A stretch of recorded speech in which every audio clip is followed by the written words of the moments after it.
Hey folks, Dude here, coming at you of all things, coming to you on Tuesday. Don't forget, we have a round of cabin going on later on and all good stuff like that there, and you're like, why is Dude wearing pink?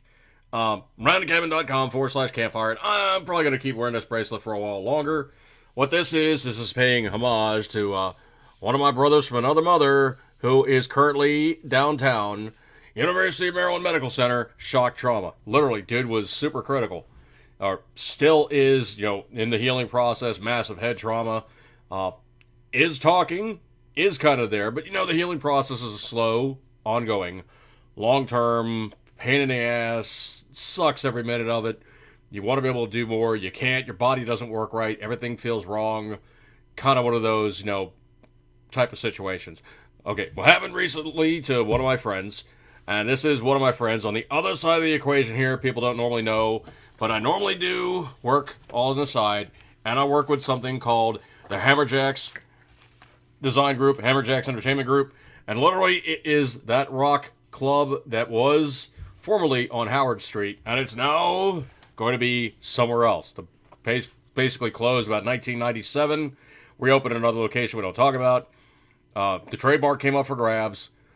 One of my good friends bought the trademark and is now opening the club back up in Baltimore. Now, the gentleman who was assaulted is by the name of Pete, and I'm simply just going to leave it as Pete. Anybody who knows Pete knows exactly what I'm talking about. Recently, massively, completely just messed up bad.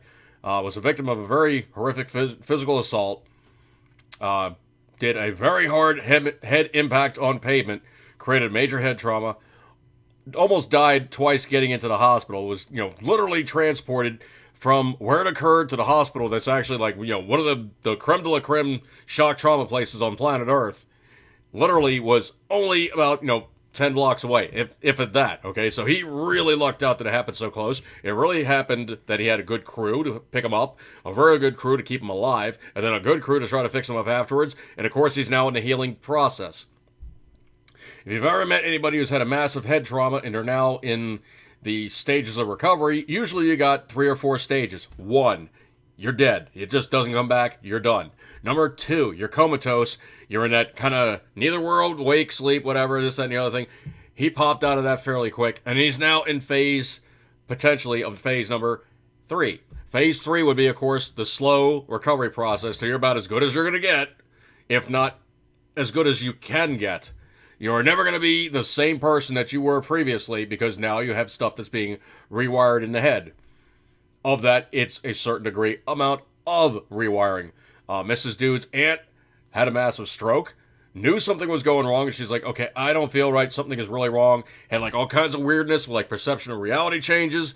She knew something was seriously wrong. I need help pronto.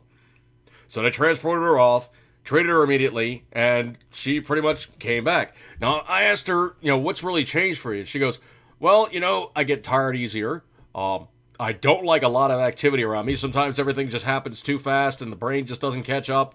And when I get tired, things just don't work as good. Like she starts slurring her words, hard consonants, H's, K's, T's. She stutters on the T's and K's. When you start hearing that, she's tired. She's going to go home and get some sleep in. The other thing, too, is part of her short-term and long-term memory has been permanently just completely disabled, changed out, and it will never, ever come back. She says jokingly, I lost my numbers. Literally, she has to have a phone book or her phone programmed with phone numbers because she can't remember phone numbers that well anymore.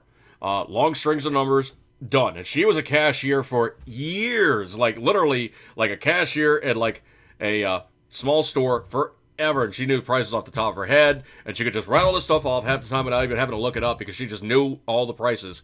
She couldn't do that now. She would literally have to have a price list, go through the price list, and would be completely overloaded with everything. Thank goodness that she's retired.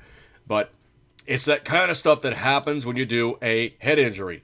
I've had a couple of concussions.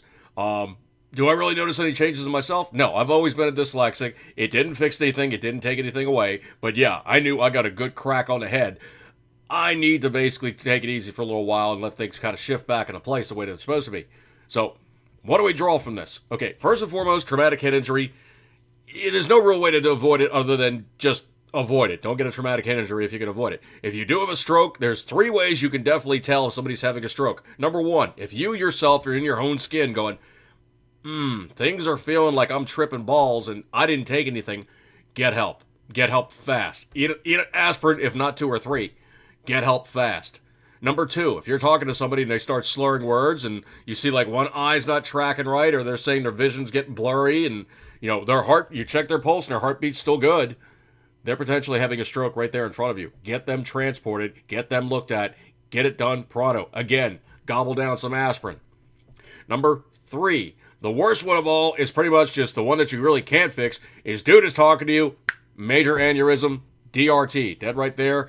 Can't really fix it. They are done ducks.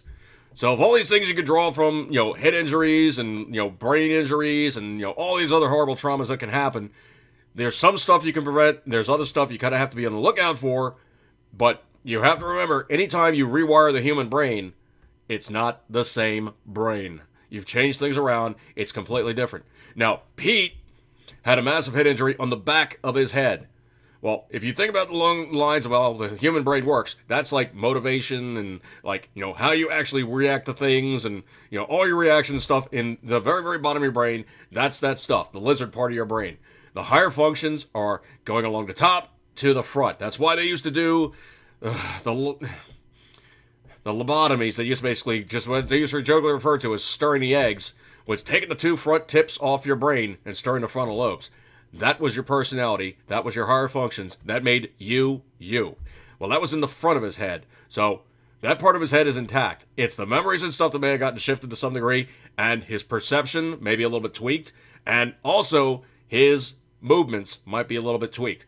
It's a long view stuff to see actually what comes back and what physical therapy can address, and that's the other thing too. A lot of times it's rewiring the brain, and your brain figuring out, that's how you do that. I'm going to have to do it like this now, but this circuit is dead, so I'll have to work around that circuit and go to this circuit over here that was not really being used much, so I'll just use that now. And that's the other thing, too, is there's such unlimited potential in the human brain that's not being utilized. Everybody's like, well, you use all your brain. No, you don't use all your brain all the time. There's parts of your brain that really are not being utilized. There's some memory storage and there's other stuff that's pretty much just laying idle. It's not like it's dead. It's just not being utilized.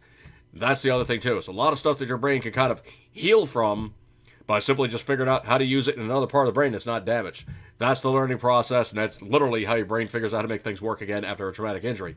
All right, folks, I'm going to break on this one. And, of course, I usually try to say, at least wear a helmet, okay? Don't be a dumbass on a bike or a motorcycle or something and crash and burn, wreck your stuff out. Just don't do that, okay? Stupid head tricks, don't do it. It looks good in videos, but it's really god awful to live with if you do it to yourself. I'm going to bring on this one, folks. Equal Cape Sunring is always, you know it, you love it. Remember, no brain, no pain. But if you got no brain, you don't live. See you guys.